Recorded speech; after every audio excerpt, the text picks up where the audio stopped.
All right, let's get it. Go ahead. I guess what's been your early impressions so far, just the players and how they're buying into what you guys are teaching and coaching? Man, they've done a really nice job. Just the energy, the incitement of what we're doing, the way they're buying in, the way they're competing, it's fun, man. Both sides of the ball. It's just not looking at defense. Both sides of the ball. Everybody out there is just really going after each other, and that's what it's supposed to be. That's the only way we're going to get better. What are your early impressions on Emmanuel Forbes so far? What have you seen from him? I've seen a young man that is every day getting better, getting used to my hard coaching.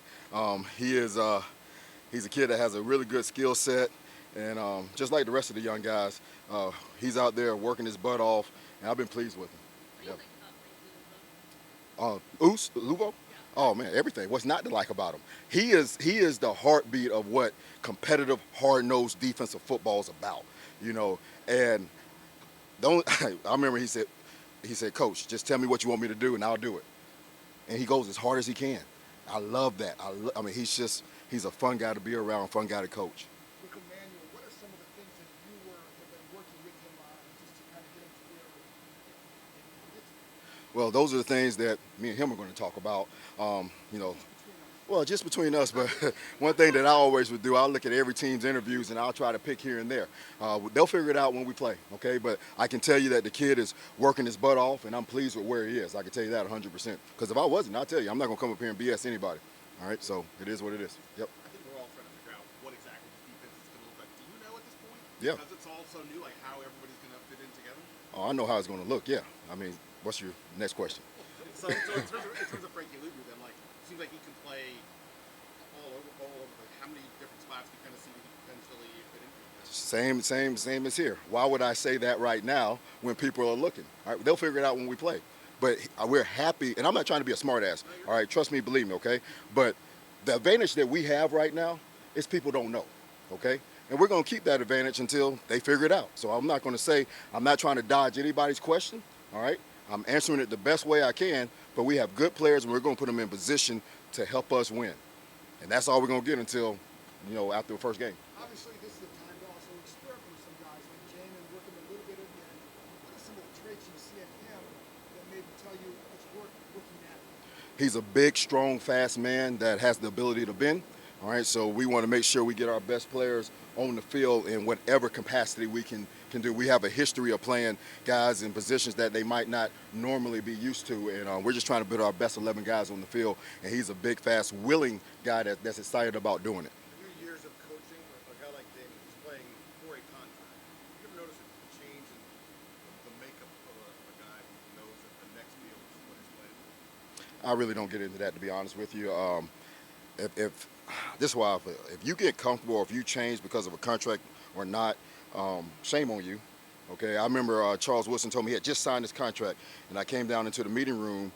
I said, Wood, you got that big contract. He said, man, I'm trying to get the next one. The day he signed it. So that's the mentality that it has to be. How do I get to the next one? How do I win a championship? That's I don't really worry about that. A guy like Lulu, is he somebody that still likes to absorb things from other vets behind him? Yes, and he is a listener. He's a guy that absorbs it. He has one of the best linebacker coaches in the league in Ken Norton. Who wouldn't want to listen to him?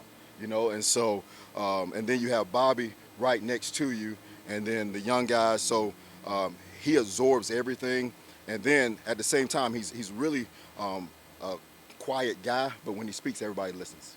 Joe, along those same lines, having a Bobby Wagner on your defense, how much do you actually lean on him to help with the little things, to be that leader on the defense? A lot.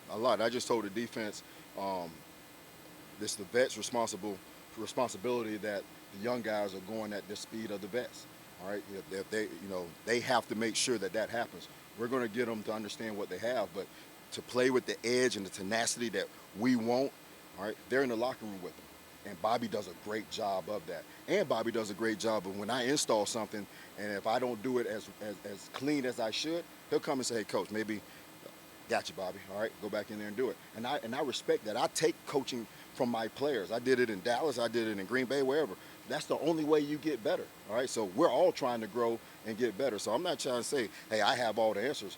as a defensive staff, we're putting this together with the players. It's our defense. It ain't my defense. It ain't Coach Quinn. It's the Commander defense. All right, and we're going to get it done. So it takes all of us. And along those lines, you got a clean slate here. It's a whole brand new staff, guys you haven't coached before. You're the architect of this defense. How fun is that challenge of having this clean slate and going, all right, let's start? It's been really fun. What makes it fun is working with good people. The defensive staff, I don't think I've seen enough written about those guys. Jason Simmons, Tommy Donatel, I already talked about Ken Tapp. Man, we come to work every day and we compete, we have fun, and then we get the opportunity to coach a group of young men that are willing and wanting to show that we can play high-level defense. And so when you have that with the people that you work alongside with and the people that you coach, man, it's fun to come to work every day. Where else would you want to be? Like two more. Jeremy Tim so far, what sort of aspects of his game you take advantage of? You know, once again, Jeremy, I said big, fast, strong with Jamin. Jeremy's the same thing. He's a really intelligent man as well. He can control the back end. He can make the calls. He can help the safety next to him. He can help the star and the linebacker. So communication, I always talk about, is not only sent, it's receiving it, knowledge, and he is really taking that, grabbing it, and going to the next level with it. We want to be a chatty defense. Coach Whitt, can you share a bit more about your thoughts on the defensive rookies? So some of the rookies that you all drafted and weren't undrafted. Can you share a bit about their skill sets so we can really start them? Is there anybody in particular, or you want to talk about a collective? All right, Jordan McGee. Okay, those two guys, you know, especially Jordan, I'll start with him. He's a guy that I've been pleased with because he doesn't carry himself like a rookie. All right, you would not know that with the way he handles himself, the way he absorbs information. He doesn't have a lot of mistakes. Hampton, we've put him in some difficult positions, to be honest with you, and he's answering the challenge.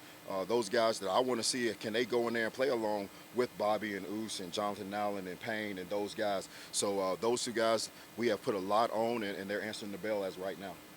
Last one. When you came in and staff came in under you, you started talking about how we're not going to see exactly what we saw from James Quinn in Dallas, or what maybe we saw some of the stuff from Green Bay or whatever. As you see some of the players come in here, how exciting is it to kind of see this defense take shape and as you plug some of these guys in, and the defense you guys want to build here that you talk about different from everywhere else? I mean, just how excited have you been to see that? No, it's fun. You know, this is a players' game, okay? And you're going to hear me talking about feed the studs, and we're going to design our defense. We're designing our defense around the players that we have. You know, I think if you're just limited to saying, hey, we run one scheme and that's all we have, and no, you have the players that you have, all right, and you make sure that you are putting them in the best position to play high-level football. And we have really good players. And I'm excited every day to come in here and figure out what's the best way to use them. And one thing I want to say as well, we don't have 11 starters, okay? You're going to put this down, so don't ask me who's starting here. We have 17 to 18 guys. We're going to go out there. We're going to roll a deep crew and to go out there and whip people, okay? So we don't have 11 guys. We have many personnel groups, and now can they own those positions when we put them in there? So when that comes, don't ask me about who's starting, please. Thanks, Coach. That's it. Go.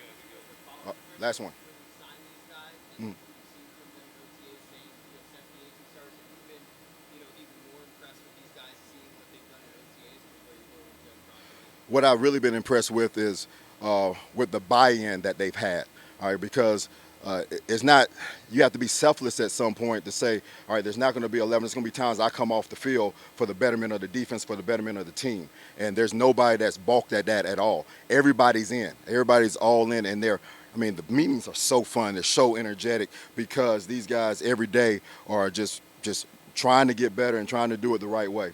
And as long as we do that, we're going to have a hell of a chance. All right, thank you, guys. Y'all have a good one.